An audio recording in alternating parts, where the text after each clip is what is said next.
Hello and welcome back to Data Simplified, and today I'm going to give you an overview / introduction into SPSS. I'm thinking about expanding the channel into other data packages and looking at things like SPSS, so if this is something you are interested in, please let me know in the comments down below. So SPSS then is the statistical package for the social sciences. So it's an analysis software that's quite popular in social science subjects. Why do people use SPSS? Well, it's got quite an easy command language to use. It's very similar to Excel in the interface, and therefore it's a lot more user-friendly than things like SQL, if anyone's ever used anything like that. It's from IBM, and they have a very, very in-depth user manual, so it's normally quite easy to find out how to do things.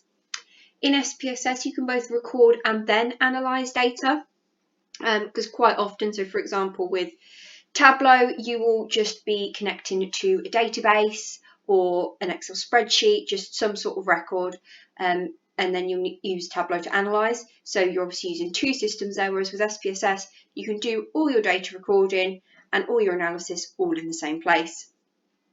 It's also very good for predictive analysis. So, for example, if you have X amount of data and you want to know what will happen, so for an example, if a student's gotten A's on their first two exams, what were they likely to get on their third exam? It's good for answering questions like that. It looks very similar to Excel, however, it is far more complex than Excel, just with the scope and what you can do there.